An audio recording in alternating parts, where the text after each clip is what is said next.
She was the kind of woman who made the whole room hold its breath. Not because she demanded it, but because she couldn't help it. Anonymous crew member, Something's Gotta Give, 1962. The summer of 1962 arrived in Los Angeles the way it always did.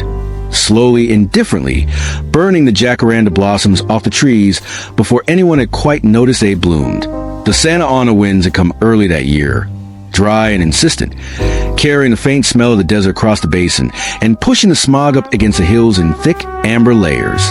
People who'd lived there long enough said the winds made everyone restless, made them do things they'd later have to explain. On the Fox lot on Pico Boulevard, Stage 14 smelled of sawdust, hot tungsten, and a particular stillness of place that had been shouted into silence. The set had been built to resemble a suburban living room. Cheerful curtains, a yellow kitchen beyond a low partition, a staircase that led to nowhere, because nothing on a movie set ever leads anywhere real. Mitchell cameras sat on their dollies like patient iron animals, waiting. Cables snaked across the hardwood floor like black rivers, and somewhere near the far wall, a rack of costumes stood draped in muslin, waiting to be worn by a woman who had not yet arrived. It was already 10:15 in the morning. Paula Strasberg, a small, round woman in black who always seemed to be carrying more grief than her frame could reasonably accommodate, sat in a folding chair near the craft table, cradling a cup of coffee that had gone cold an hour ago. She did not speak to anyone. She stared at the door. The crew had long since stopped pretending to be busy. Some of the grips sat on apple boxes, talking quietly. The script supervisor, a thin young woman named Frances Weiss, kept her eyes down on her clipboard, turning pages she wasn't reading. The lighting technicians had finished their adjustments 30 minutes ago, and now leaned against the rigging, arms crossed, wearing the patient exhaustion of men paid by the hour who had learned not to ask questions. George Cukor stood apart from all of them. He was 63 years old that summer, with a director's posture, upright, contained, carrying authority in the way he occupied a room. But that morning, standing near the camera with a script rolled tight in one hand, he looked less like a director than a man waiting for the result of a medical test. His jaw was set. His eyes kept moving to the door. When the door finally opened, it was not Marilyn Monroe who came through it. It was her driver, a heavy-set man named Lenny whose face told the story before his mouth did. "She's not coming in today," he said quietly, to no one in particular, though everyone heard it. Cukor turned very slowly, the rolled script tightened in his hand. "What's the reason this time?" he asked, and his voice was a controlled thing, the way a river is controlled when there's a dam upstream. Lenny shrugged with the practiced helplessness of a man delivering someone else's bad news. "She's not well," she said to apologize. Silence settled back over stage 14 like dust after a disturbance. Frances Weiss wrote the time in her log. 10:17 a.m. Miss Monroe absent. Production halted. She had been like this for months. The truth of it was not simple, though people would later reduce it to something simple, to carelessness, to self-destruction, to the peculiar vanity of beautiful women who believed the world would wait. But the truth was layered, the way things always are when a human being is coming apart. Marilyn Monroe was 36 years old in the spring of 1962, and she was tired in a way that sleep could not fix. The insomnia had been with her for years, a companion she'd never asked for, arriving each night with the darkness and sitting with her until dawn. She took pills for it, chloral hydrate, Nembutal, not recreationally, not carelessly, but desperately, the way a drowning person takes anything that might keep their head above water. The pills helped her sleep, but left her submerged in a fog through the early morning hours. And the fog was why she was late, why she sometimes couldn't remember her lines, why her eyes and rushes had a peculiar underwater quality that the cinematographer tried to compensate for with softer light. There was also the sinusitis, chronic and brutal, that swelled her face and filled her head with pressure. There was the psychiatric care, twice weekly sessions with Dr. Ralph Greenson, who had become something more complicated than a therapist, a figure of dependency and comfort whose own boundaries with his patient had blurred into something neither of them would have been able to diagram clearly. And there was, beneath all of it, a loneliness so absolute and so old that it had become structural, part of the architecture of who she was. She had been an orphan, then a ward of the state, then a wife at 16, then a star. The The star part was the most recent and least reliable. The loneliness was a constant. She had an apartment in Brentwood now. Her first real home. She called it the first property she'd ever owned. She had chosen it with particular care. A small Spanish-style house with a garden and a courtyard, modest by Hollywood standards, private. She'd ordered tiles from Mexico for the kitchen. She'd planted roses. She was trying, in some way that she couldn't quite articulate even herself, to become a person who lived somewhere, not just a face that floated through hotel rooms and sound stages and other people's stories. The problem was that the studio owned her, or believed it did. The studio had its own crisis that summer, and it was enormous. Cleopatra, the Elizabeth Taylor production being filmed in Rome, had become the most expensive motion picture in Hollywood history. What had been budgeted at $2 million had ballooned past $40 million, consuming the financial oxygen of 20th Century Fox like a fire in a closed room. The studio was hemorrhaging money. Heads of production walked the corridors with the harried look of surgeons in a theater where the patient keeps flatlining. Every other production on the lot was scrutinized for waste, for excess, for places where the bleeding could be stanched. Something's Got to Give had been meant to be a modest, profitable romantic comedy, like Commercial, the kind of picture that made money because people like to laugh, and Marilyn Monroe made people laugh. But nothing with Marilyn that year was modest. Every day she didn't show up was a day of wasted salaries, of idle equipment, of a crew being paid to exist on a set where nothing was being filmed. By May, the production had fallen weeks behind schedule. The cost overruns were climbing into the hundreds of thousands. The executives in the Fox boardroom wore the expressions of men who had run out of patience because they had run out of money. And those two things in Hollywood are often the same. On the morning of June 7th, 1962, a meeting took place in the executive offices that would be discussed and mythologized and argued over for decades afterward. It lasted 40 minutes. When it ended, the decision had been made. Marilyn Monroe was fired. Dean Martin heard about it from his agent. He was at his home in Beverly Hills when the call came. Sitting by the pool in the still, bright early afternoon, working through a glass of iced tea that his housekeeper had left on the small table beside his chair. He was 44 years old that summer, lean in his slacks and open collar, with dark hair going silver at the temples in a way that looked deliberate, almost designed. He had the unhurried quality of a man who had been very handsome long enough that it had stopped meaning anything to him, which paradoxically made him more attractive. He was reading the racing pages when the phone rang.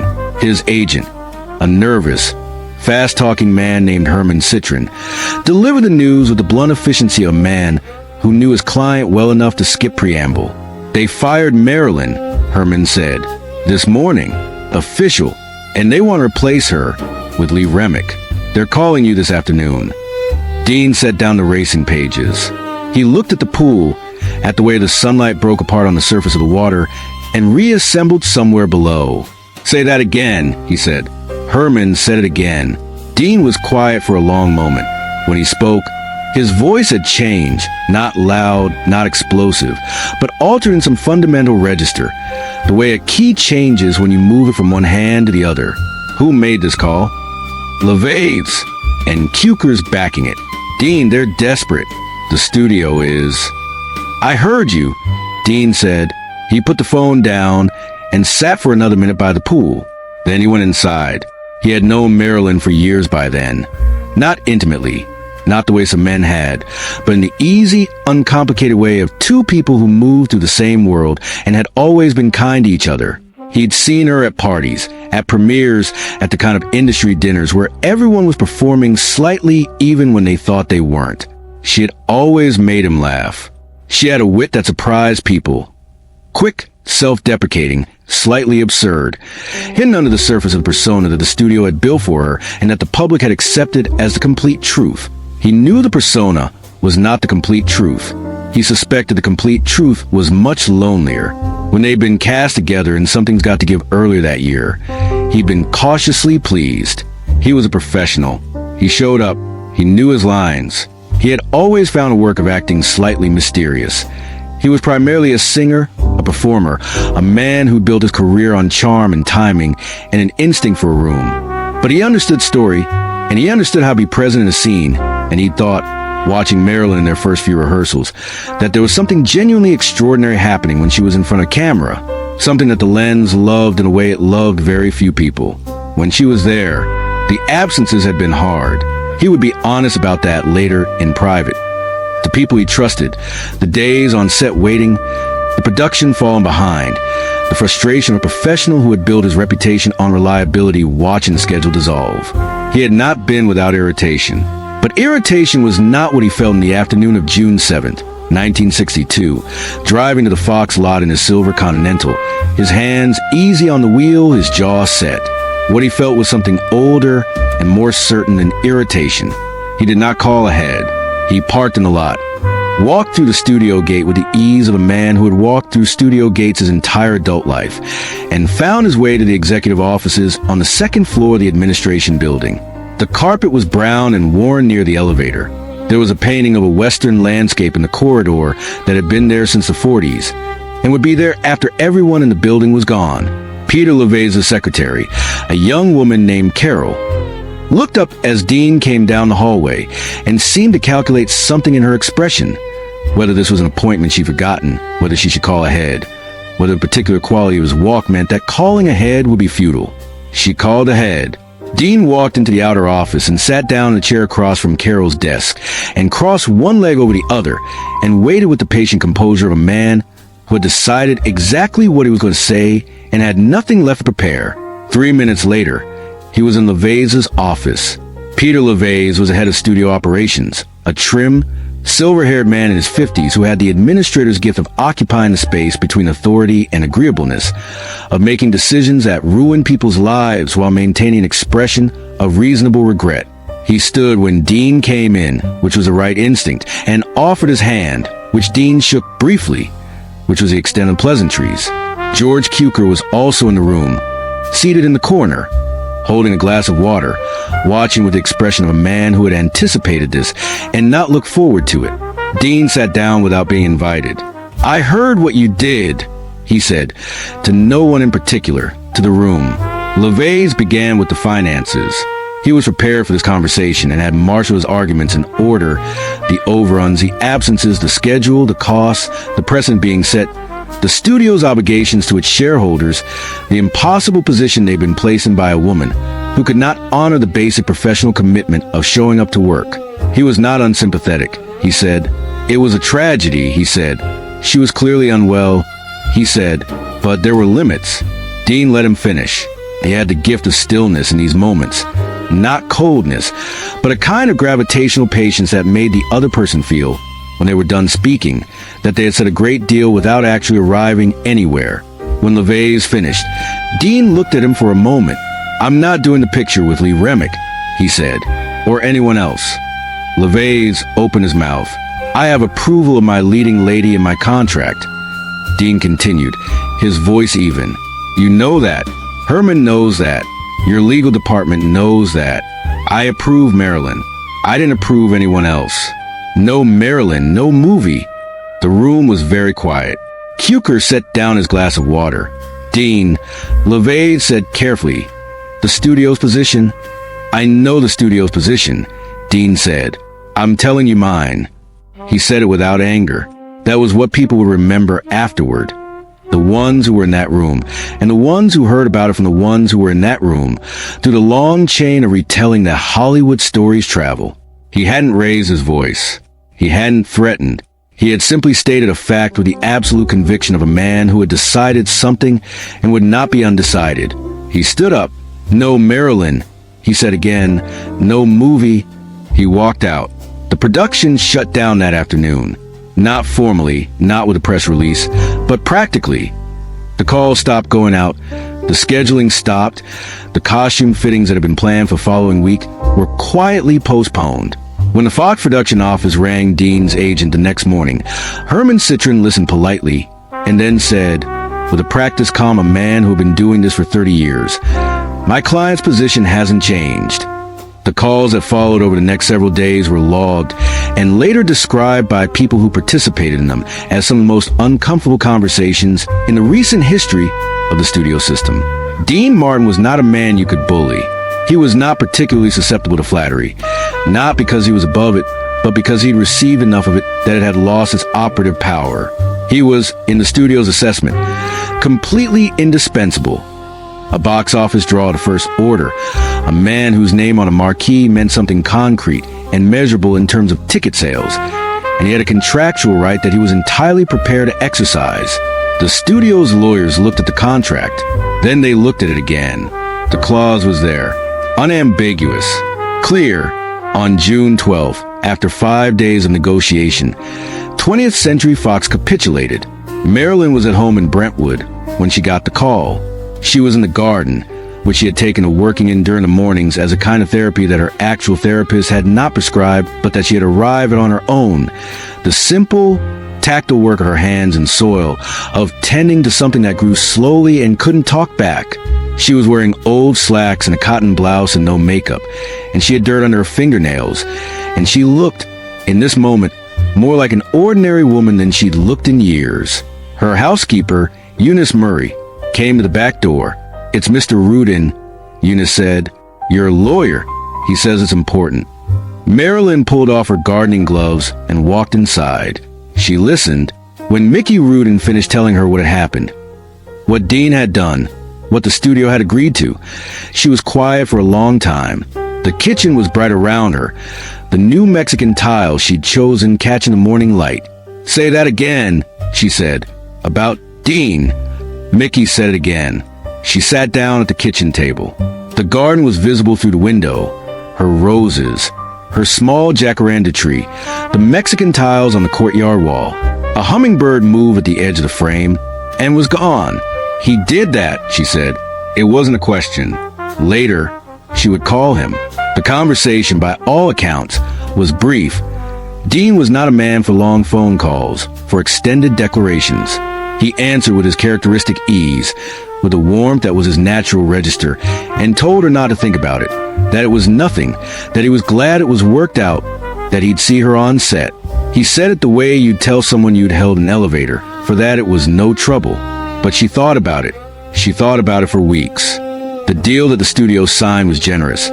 Not just reinstatement, but a raise, a new contract at a higher salary, a different arrangement in production terms. Huker was removed from the picture. He departed with professional grace and private bitterness. And the studio brought in Gene Negulesco as replacement, a man Marilyn felt comfortable with, a man who had directed her years before and understood how to work with her particular quality of presence. The production was set to resume in late July. In the intervening weeks, something shifted in Marilyn that people around her noticed but couldn't quite name. There was a quality to her that those weeks that was different, lighter in some ways, more present. She came to the fittings. She returned calls. She sat with Paula Strasberg going over scenes with an attention that had been missing for months. She planted more roses in the Brentwood garden and learned the names of the ones already there. She sent Dean a note, handwritten, on her personal stationery, cream paper, her name at the top in a pale typeface. The note was short. "Nobody has ever done anything like that for me. Not once in all of it. I won't forget it." He kept it, found it years later in a desk drawer, and stood very still for a moment, holding it. There's a photograph from this period, one that the photographer Lawrence Schiller took in late June, on one of the rare good mornings when Marilyn came to the lot for a camera test with Negulesco. She is standing near the camera in a simple dress, her hair loose, and she is laughing at something someone just outside the frame has said. The laugh is not the laugh of a performance. It is the unguarded thing, the real laugh, and it lights her from inside in a way that the publicity photographs, which always try to capture it and never quite could, never managed.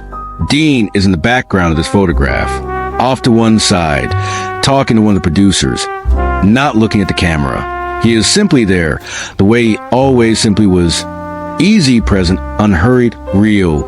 This is how memory sometimes preserves things. Not the staged moments, but the incidental ones. Not the climax, but the pause before it. There's another afternoon I need to account for. July was hot, hotter than usual even for Los Angeles in summer. The kind of heat that collected in the spaces between buildings and didn't leave after dark. The lot was quiet at 6 in the evening. Most of the crew had gone. The day's preparatory work done. The big stage doors standing open to catch whatever breeze came in off Pico. Inside stage 14, a few stand-ins were working with the lighting crew, and somewhere off to the side, near a cluster of folding chairs and a table with water and coffee, Marilyn sat with Dean going over the next week's pages. This was not unusual. Actors work this way, finding a rhythm, testing dialogue, building particular chemistry that a scene needs to feel true. But the light was falling golden through the open doors, and the heat had broken into something more bearable, and the lot was quiet around them, and there was a quality to the moment that was not quite professional, and not quite personal, but something in between. Marilyn was reading a line. She stopped. "Do you ever think about what it must be like," she said, looking at the page rather than at him, "to be someone nobody worries about? Someone nobody has to protect." Dean considered this. He was not a man who answered questions reflexively. He thought about things, despite the persona the public had of him. The cool cat, the effortless one. He was actually someone who thought. "I think that sounds quieter than it sounds," he said. She looked up. "I think people who nobody worries about," he continued, "spend a lot of time wondering why." She was quiet for a moment. Then she laughed. That real laugh again, slightly startled out of her.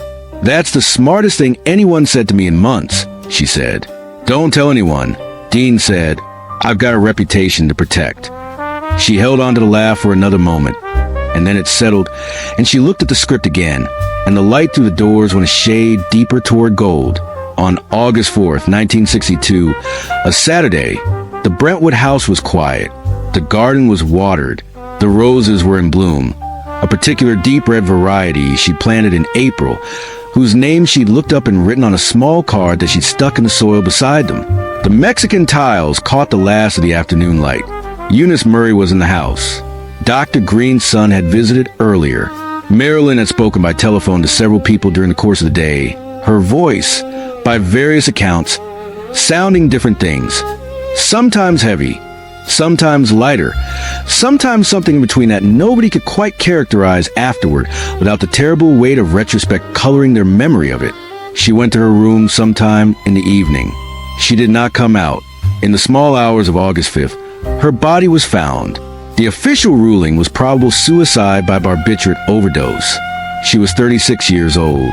Dean was in Las Vegas when he heard. He was at the Sands, where he spent a portion of every summer, and he was in his room when his road manager knocked and told him, and he stood in the doorway for a long moment, and then went back inside and sat in the chair by the window and looked out at the desert. Las Vegas in August is the ugliest version of itself. The neon looks cheap in the heat. The crowds have a desperation to them. And beyond the strip, the desert stretches out brown and immense and indifferent. Dean sat by that window for a long time. He called Jean his wife. She said very little, because she knew him well enough to understand that what he needed was not commentary but presence. And she provided it. He did not make a statement. He did not speak to the press. In the weeks and months that followed, when reporters tried to ask him about Marilyn, he declined consistently, with the same quiet finality he'd brought to that room at the Fox executive offices. What he said to Frank Sinatra on the phone that same evening was recorded by no one.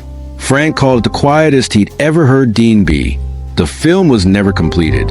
Something's got to give. The scenes they'd managed to film before the shutdown, the incomplete footage that existed in the Fox archives, was eventually spliced into a documentary, dissected, analyzed, preserved. Scholars and fans would watch Marilyn in those scenes for decades and marvel at the quality of what was there, the lightness, the comedy, the specific genius she had in front of a lens that no one else has ever quite replicated.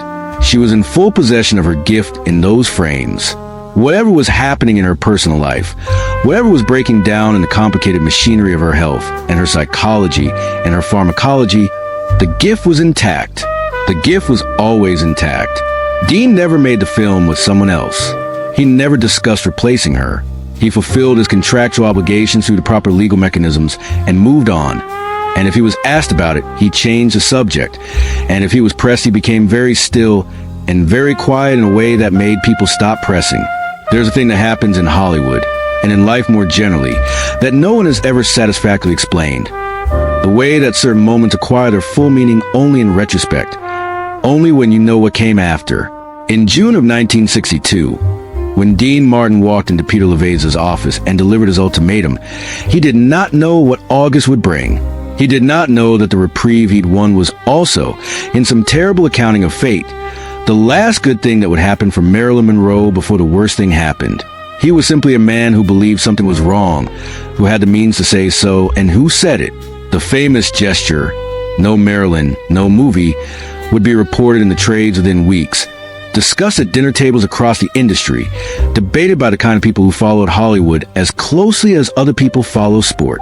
It would be admired and analyzed and occasionally doubted by people who preferred their heroes complicated. It would be reduced in some tellings to a contractual technicality and elevated in others to something nearly saintly. The truth is what it usually is, somewhere in between, and more interesting than either. He was a man who thought she was being treated badly, and who had the power to say so, and who said so. He was a man who showed up when it would have been easier and more professionally prudent to look the other way. He was a man who understood, at some level that perhaps he could not have articulated, that Marilyn Monroe was not just a contractual problem or a production liability, but a human being who was, at that particular moment, very close to the end of something. Whether he understood that she was also close to the end of everything, that the weeks of summer stretching out ahead of them were not a reprieve, but a final act, he could not have known. Nobody knew. That's the cruelty and the mercy of the way time moves, carrying all of us forward into what comes next, whether we're ready for it or not. What he knew was what was in front of him. In that room, on that morning, a decision had been made that he believed was wrong. He had the means to oppose it. He opposed it. Sometimes that's enough. Sometimes that's everything. In 1967, 5 years after Marilyn's death, Dean Martin was going to the contents of a desk in his Beverly Hills study, looking for something, probably nothing important, when he came across a folded piece of cream stationery. He opened it. Nobody has ever done anything like that for me. Not once in all of it. I won't forget it. He stood in his study for a long time. Outside, the Los Angeles afternoon was doing what Los Angeles afternoons in early summer do. Bright, warm, slightly hazy. The jacaranda trees along the street dropping their purple flowers onto the pavement where they go brown and be swept away. He folded the note very carefully and put it back. He kept it for the rest of his life. There's a last image I want to give you, because stories like this one deserve not to end in grief, or not only in grief. It is a June morning in 1962. Before the firing, before the ultimatum, before August. And stage 14 is full of light from the big open doors and the smell of sawdust and coffee. And the crew is setting up and the cameras are waiting. And somewhere off in the wings, a woman in a red sequin dress and a white fur stole is walking toward the light. She is 36 years old. Her hair is the color of early morning. Her heels click on the hardwood floor in a rhythm that everybody on the set has learned to listen for. The rhythm, that means she's here. She showed up. It's going to be a good day. A man in a gray suit is standing near the camera. He has dark hair going silver at the temples, and the particular ease of someone who has decided a long time ago what kind of person he is and doesn't need to revisit the decision. When she comes in, he looks up and he smiles, and she smiles back, and for a moment, just a moment, Stage 14 in the summer of 1962 is simply a room where two people are genuinely glad to see each other. The cameras haven't rolled yet. The crew is still setting up. Nobody is performing for anyone. This is the moment. Hold it. She was the kind of woman who made the whole room hold its breath. Not because she demanded it, but because she couldn't help it. And he was the kind of man who, when the room stopped breathing for the wrong reasons, walked into it and said, "Enough." We don't get many of either. FIN, in memory of Norma Jean Mortensen, 1926 to 1962, and in tribute to the man who, for a few weeks in the summer before the last summer, refused to let her go without a fight.